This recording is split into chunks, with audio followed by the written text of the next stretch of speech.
Hello aspirants, कैसे हो सब। Welcome to my channel A B cracking Mantra. तो हमारी जो सीरीज़ शुरू थी 2018 हो गया पिछली बार। अभी 2019 के आज वीडियोस देखेंगे हम। फिलहाल तो 2020 थोड़ा सा बाद में ही करेंगे, उसके आंसर के आने के बाद।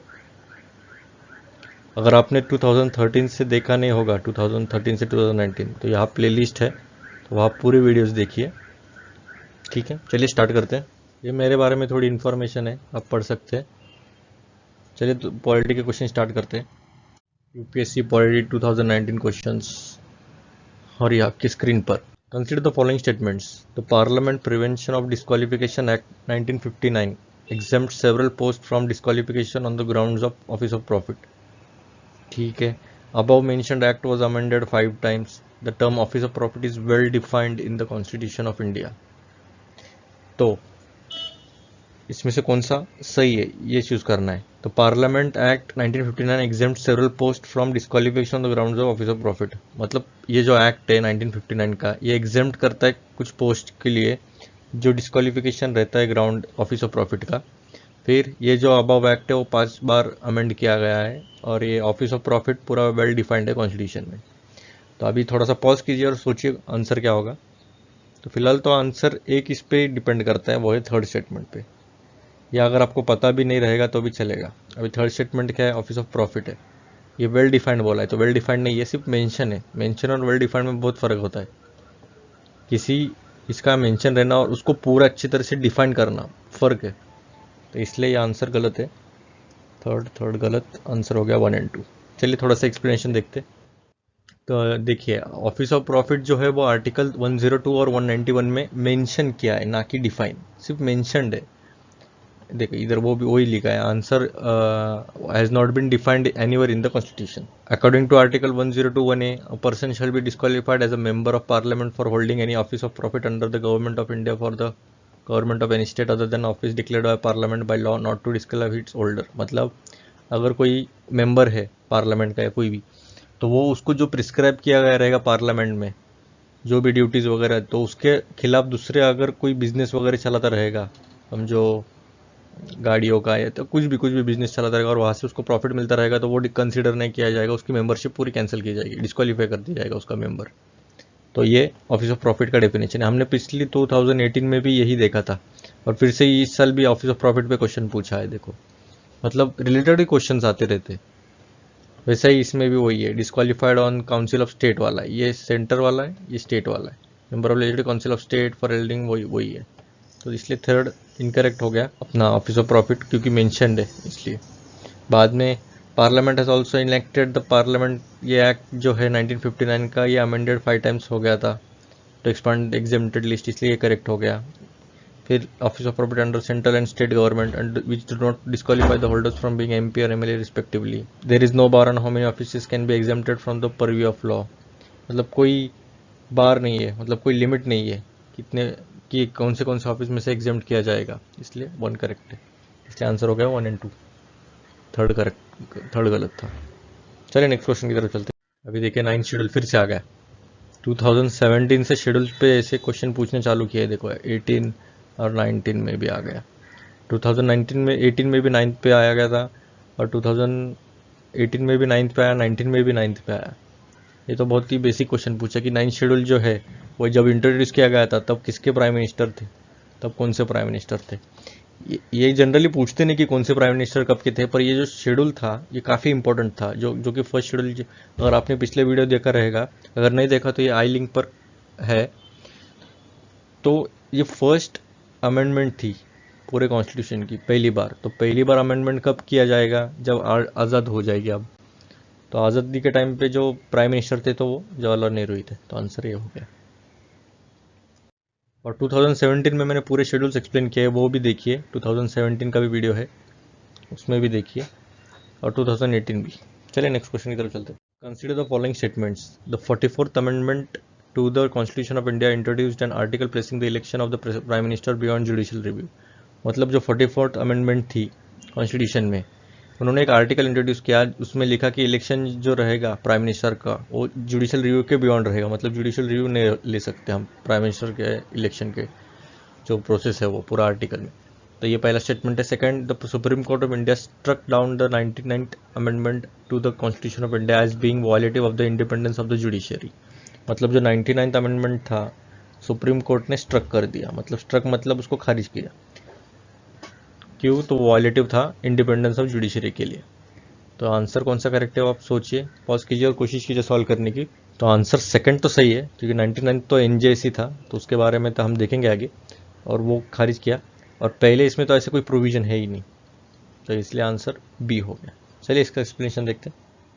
ये 39th अमेंडमेंट थी, जिसमें 10 अगस्त 1975 को प्लेस किया कि इलेक्शन ऑफ जो प्रेसिडेंट है, वाइस प्रेसिडेंट है, प्राइम मिनिस्टर है, स्पीकर है, वो beyond scrutiny of Indian courts रहेगा। मतलब ये जो रहेंगे president, vice president, prime minister और स्पीकर, ये 39 में बोला गया था कि इसके ऊपर कोई जुडिशियल स्क्रूटिनी नहीं हो सकती अगर इनका इलेक्शन के बारे में कुछ भी हो गया तो। फिर ये जो था अमेंडमेंट वो इमरजेंसी दौरान पास किया गया था 1975 से 1977 की जो इमरजेंसी थी। बाद में ये जो अमेंडमेंट था इसे रिमूव कर दिया गया अथॉरिटी ऑफ सुप्रीम कोर्ट, क्योंकि इसमें पूरा ऐसा ब्लैंकेट डाल रहे कि बाबा हम जुडिशियल स्क्रूटिनी नहीं कर सकते। इसलिए उन्होंने क्या किया, इसके बजाय अब एक बॉडी कॉन्स्टिट्यूट की पार्लियामेंट थ्रू, और उसमें सब पावर दिए कि जो भी इश्यूज रहेगी इलेक्शन के दौरान वो रिजॉल्व करेगी, ऐसे इलेक्शन डिस्प्यूटेशन का आंसर गलत था वो स्टेटमेंट का। फिर बाद में जो 99th अमेंडमेंट थी तो वो तो एनजेसी का नेशनल जुडिशियल अपॉइंटमेंट कमीशन। मतलब क्या, ये एक बॉडी थी जो अपॉइंट करेगी जो जजेस रहेंगे हायर जुडिशरी के लिए, तो ये एनजेसी था। पर बाद में इसमें ऐसा हो गया कि ये खुद के जजेस ही खुद डिसाइड करेंगे कि हम कौन सा जज ऊपर चुनेंगे। मतलब ये कोई ट्रांसपेरेंसी नहीं थी, इसलिए इन्होंने जो कॉन्स्टिट्यूशनल बेंच था सुप्रीम कोर्ट का 2015 में 4:1 के मेजोरिटी से ये कॉलेजियम सिस्टम को स्ट्रक किया एनजेसी को। और जो कॉलेजियम सिस्टम था जो पहले चल रहा था, कॉलेजियम सिस्टम जहाँ जो जजेस रहेंगे वैसे अपॉइंट करके ऊपर जजेस हायर जुडिशरी में जाएंगे, तो वही सिस्टम कंटिन्यू कर दिया जाए अभी भी फिलहाल तो। इसलिए एनजेसी अनकॉन्स्टिट्यूशनल निकला, इसलिए इसको खारिज कर दिया, इसलिए सेकंड स्टेटमेंट करेक्ट है। नेक्स्ट क्वेश्चन की तरफ चलते हैं। अभी देखिए जो पैटर्न है 2019 के यूपीएससी क्वेश्चंस का, तो उन्होंने काफ़ी लेंदी रखा है। देखो काफ़ी लेंदी क्वेश्चंस रखे हैं ताकि आपका टाइम भी बहुत जाए, और काफ़ी टीडियस भी क्वेश्चन है। मतलब आपने कभी बहुत रेयरली ये लक्ष्मीकांत में मिलेंगे, तो आपका जो अगर लक्ष्मीकांत में थोड़ा सा एप्लीकेशन पार्ट अगर सही रहा, थोड़ा सा मतलब अप्लाई करने आ गया कि आपका जो नॉलेज रहेगा तो वो भी अप्लाई किया, तभी आपको ये क्वेश्चन सॉल्व हो जाएगी। चलिए इसका क्वेश्चन देखते हैं। द मोशन टू इम्पीच अ जज of supreme Court of India can not be rejected by speaker of Lok Sabha as per the जजेस इंक्वायरी एक्ट 1968। मतलब जो जजेस इंक्वायरी एक्ट बताता है कि अगर कोई इम्पीच करने के बारे में आ गया जज जो सुप्रीम कोर्ट का रहेगा, तो स्पीकर उसे नकार नहीं सकता। मतलब कोई भी मोशन पास किया और स्पीकर के पास आया कि बाबा हमें ये जज निकालना है, तो ये स्पीकर की रिस्पॉन्सिबिलिटी है कि वो लेना ही चाहिए, कंपलसरी लेना चाहिए, इसको रिजेक्ट नहीं कर सकता।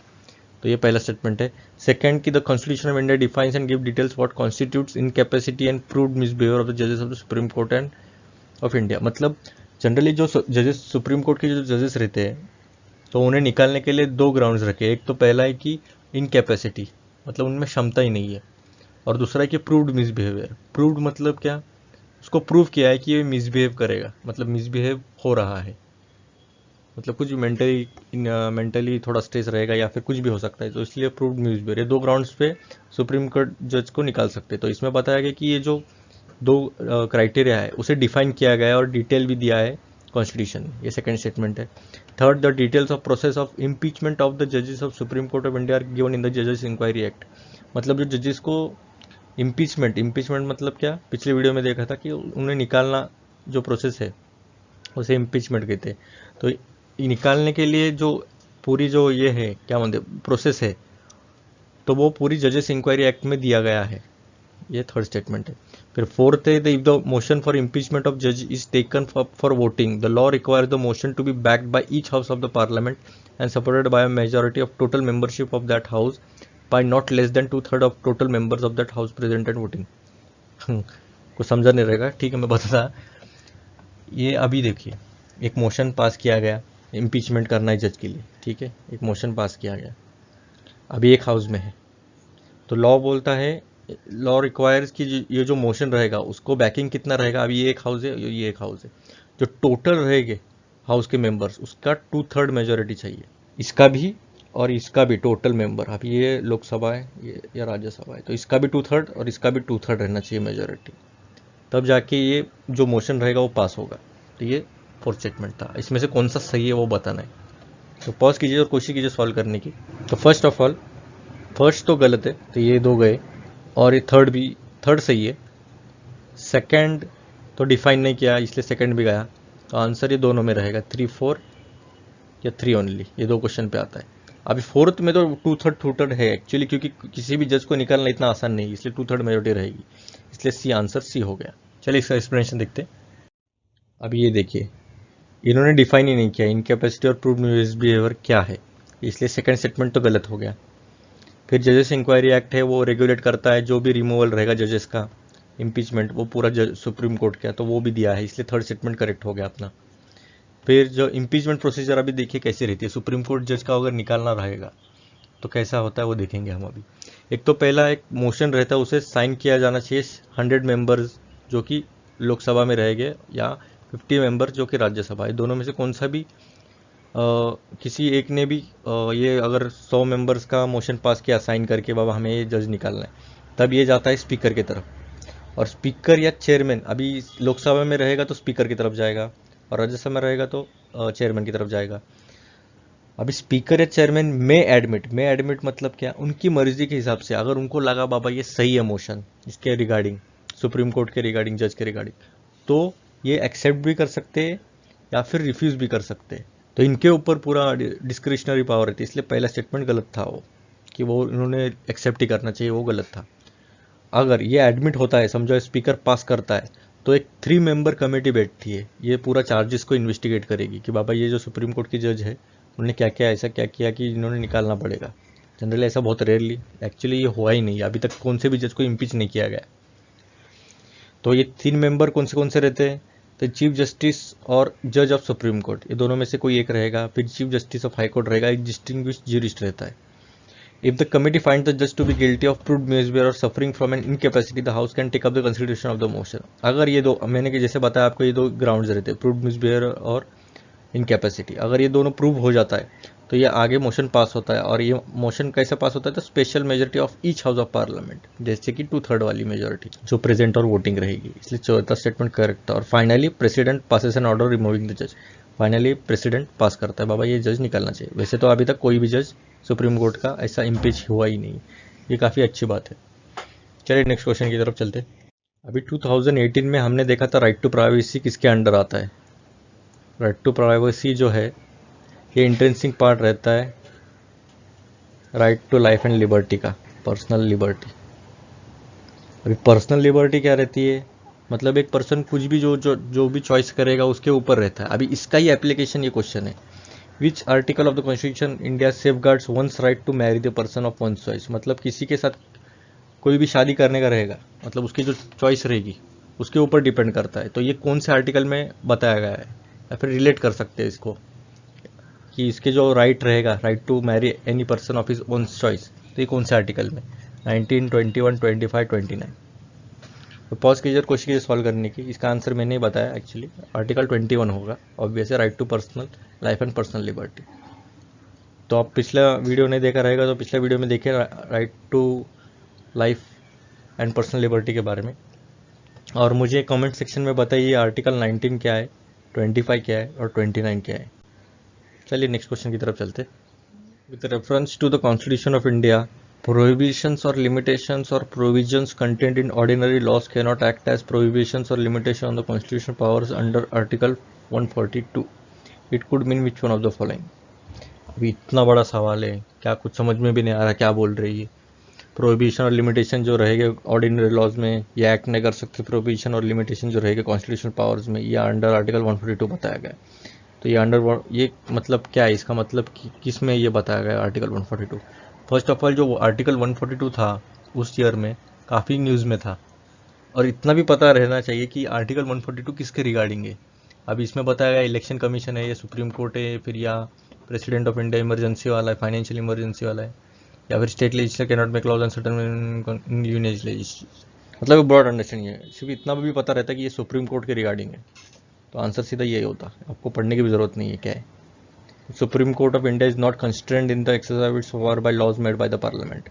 मतलब इन शॉर्ट ये सुप्रीम कोर्ट को फुल पावर देता है कि जो भी अगर कोई जस्टिस को अगर देना रहेगा तो किसी भी मीन्स थ्रू जस्टिस दे सकता है। इन शॉर्ट वही है एक्सरसाइज, पूरी पावर्स है इनके पास कि किसको जस्टिस देना रहेगा तो किसी भी मीन्स थ्रू ये जस्टिस दे सकते हैं। तो ये आर्टिकल था, काफ़ी चर्चे में था तब, तो इसलिए आर्टिकल 142 सिर्फ इतना भी पता रहता, क्रक्स ये है पूरा। ये सिर्फ ये डिस्ट्रैक्शन है, ये थोड़ा डिस्ट्रैक्शन है कि आपको भटकाने के लिए, बाबा ये पढ़ा समझो। अभी कैसा होता है, यूपीएससी पूरा डराने को देखती है हर एक क्वेश्चन में। आपने कुछ पढ़ा ही नहीं है और आपको कुछ आता नहीं, इन शॉर्ट ये डराने का धमकाने का काम करती है। तो उन्होंने वैसे अधिकारी चाहिए जो ये डरे नहीं, कैसे भी क्वेश्चन आने तो हम फेस करेंगे। तो पूरा क्वेश्चन पढ़ने के बाद ही आप डिसाइड करिए कि इसको स्किप करना है या नहीं। जनरली क्या होता है, हम थोड़ा सा ही क्वेश्चन पढ़ते हैं फिर बोलते हैं ये आता नहीं, हमको कुछ समझ नहीं आता, हमने कभी पढ़ा नहीं, इसलिए हम छोड़ देते हैं। पर हमने पढ़ा रहता है, आर्टिकल्स वगैरह में काफ़ी न्यूज़ में रहता है ये। और यूपीएससी ऐसा कभी नहीं पूछता है जो आर्टिकल में, मतलब जो न्यूज़ में नहीं रहेगा वो, इसलिए आर्टिकल 142 सुप्रीम कोर्ट है। चलिए नेक्स्ट क्वेश्चन की तरफ चलते हैं। With reference to the legislative assembly of state in India consider the following statements. Legislative assembly के बारे में पूछा है। अभी इसमें क्या है, the governor makes a customary address to the members of the house at the commencement of the first session of the year. मतलब जो पहला सेशन रहता है पूरे साल का, तो उसमें एक कस्टमरी एड्रेस, मतलब एक नॉमिनल एड्रेस करता है गवर्नर, ये पहला स्टेटमेंट। फिर when a state legislature does not have a rule on a particular matter, it follows the Lok Sabha rule on that matter। मतलब अगर स्टेट लेजिस्लेचर के पास कोई रूल नहीं रहा एक कौन से तो भी पर्टिकुलर मैटर पे, तो वो फॉलो करेगा लोकसभा के जो रूल रहेगा वो मैटर पे। तो ये सेकंड स्टेटमेंट है, इसमें से कौन सा सही है आपको बताना है। तो पहला तो सही है, गवर्नर एड्रेस करता है। सेकंड भी सही है, Lok Sabha rule on that matter भी करती है। तो आंसर हो गया सी, बोथ। इसका एक्सप्लेनेशन देखते। अब ये क्वेश्चन पूरा लक्ष्मीकांत के ऑलमोस्ट काफ़ी माइन्यूटली पढ़ना पड़ेगा तब आपको आएगा। ऐसे क्वेश्चन जनरली स्किप करने चाहिए, ना कि इसे ईगो पे लेना चाहिए कि मुझे आ रहा नहीं है ये सॉल्व करना चाहिए। अगर आपको पता है, थोड़ा आइडिया है, मतलब बाबा एक स्टेटमेंट तो हमारा सही है, सेकंड पे क्वेश्चन है, तब आप रिस्क उठा सकते हैं। 50-50 वाला मैंने जो बताया था, 50-50 अगर रिस्क रहेगा तो उठा सकते हैं आप। चलिए नेक्स्ट क्वेश्चन की तरफ चलते हैं। Consider the following statements about particularly vulnerable tribal groups. PVTG के बारे में, पीवीटीजी काफ़ी न्यूज़ में था तब 2019 में, तो उसके बारे रिगार्डिंग क्वेश्चन पूछा है। तो पीवीटीजी जो है वो 18 स्टेट्स और एक यूनियन टेरिटरी में रिसाइड करते हैं, मतलब वहाँ रहते हैं। स्टैगनेंट और declining population is one of the criteria for determining PVTG status. मतलब जो क्राइटेरिया बाबा, एक स्टैगनेंट रहना चाहिए या डिक्लाइनिंग पॉपुलेशन रहना चाहिए, एक पीवीटीजी का क्राइटेरिया है बाबा पीवीटीजी का मेंबर होने के लिए। फिर 95 P V T G officially notified in the country so far, मतलब 95 है अभी फिलहाल ऑफिशियली। इरुला और Konda Reddy tribes are included in the list of P V T G. ये दोनों ट्राइब्स है इंक्लूडेड पीवीटीजी में। तो इसमें से कौन सा सही है, पॉज कीजिए और कोशिश सॉल्व करने की। जनरली जो ऐसे क्वेश्चन रहते हैं तो उन्हें सिर्फ एक स्टेटमेंट पे फोकस रहता है इनका, मतलब आपको इतना डिटेल में पढ़ने की जरूरत नहीं। अभी ये पूरा डिस्ट्रैक्शन से, अब हाँ ये थोड़ा एक जनरल आइडिया रहना चाहिए पीवीटीजी है क्या, ये कहाँ कहाँ है generally, what, when, where, how, why. ये भी अगर एड्रेस किया ना एक क्वेश्चन का भी पीवीटीजी, ये क्यों है तो इसका क्राइटेरिया रहेगा, मतलब ये है क्या, फिर ये कहाँ पाई जाती है, इसके बारे में एक जनरल आइडिया भी रहेगी। और ये जनरली कितने है कंट्री में टोटल, तो ये क्वेश्चन पूरा घुमाया इस पर ही। अगर आपको ये पता है कि बाबा ये 95 नहीं है 70 के अराउंड है कुछ, तो ये इतना भी आपको एग्जैक्ट भी अगर नहीं पता तो भी चलेगा, पर ये 70 के अराउंड है, तो ये गलत हो गया। तो 3 गलत हो गया, आंसर हो गया 1, 2 एंड 4।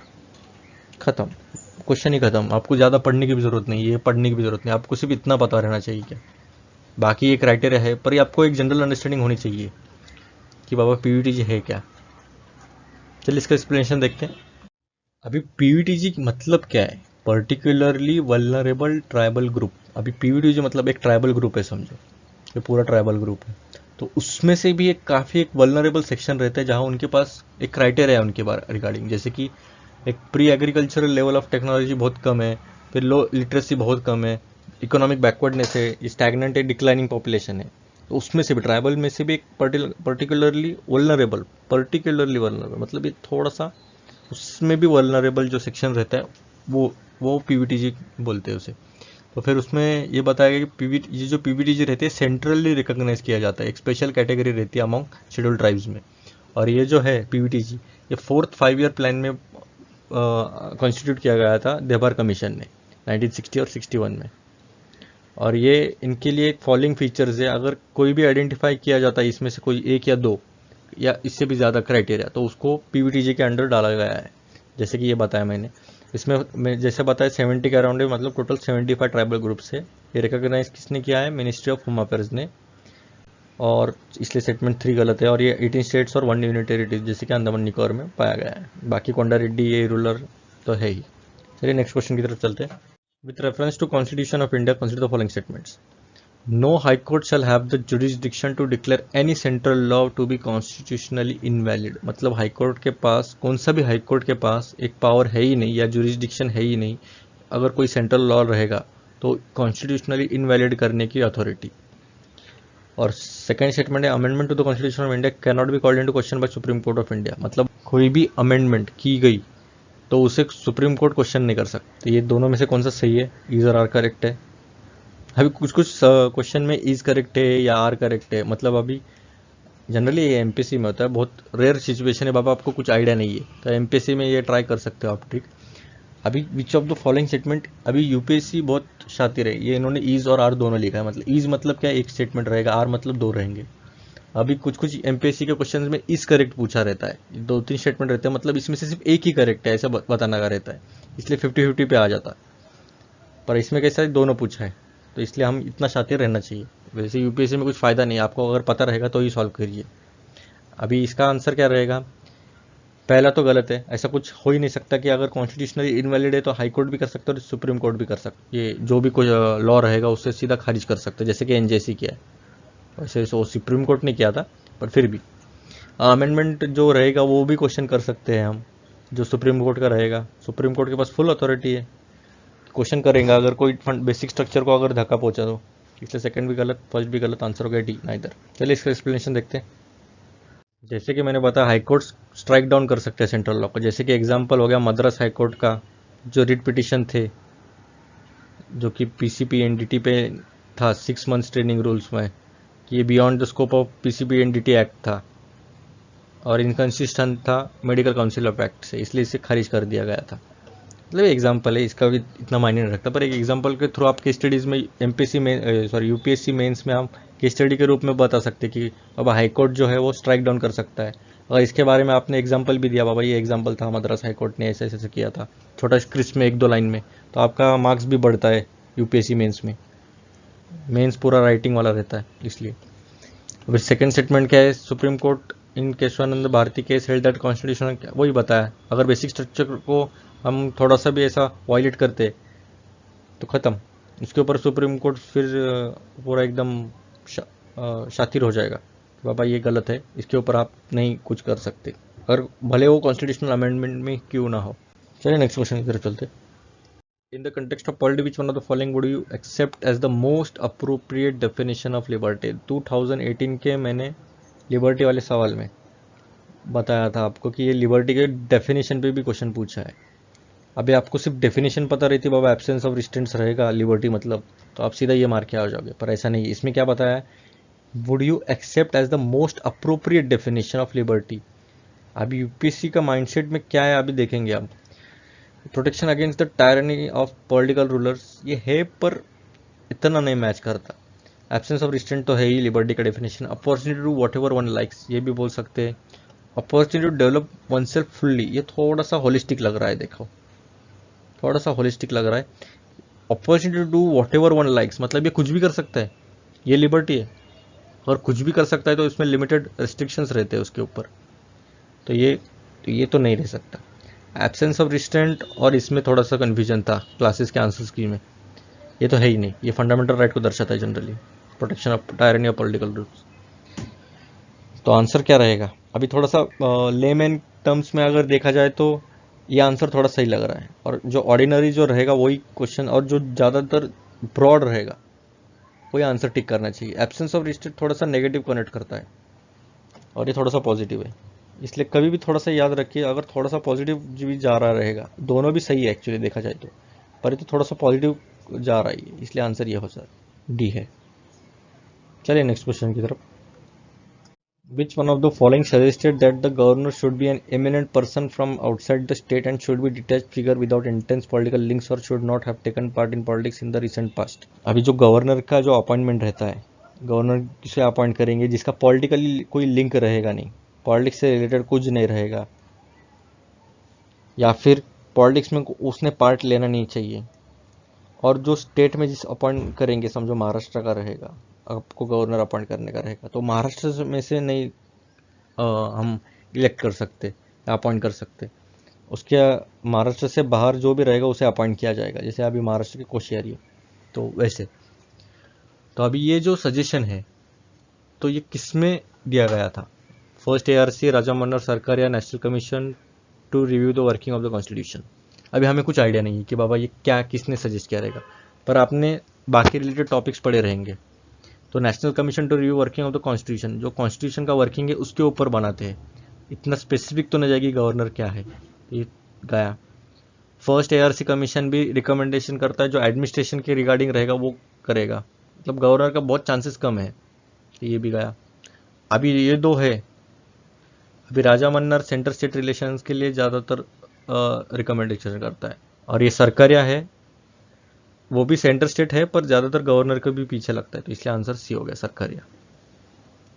देखिए सरकारिया ने सिलेक्शन ऑफ गवर्नर्स के बारे में बताया गया था, और 1983 में जस्टिस RA सरकारिया ने रिव्यू किया था क्वेश्चन सेंटर स्टेट रिलेशंस का।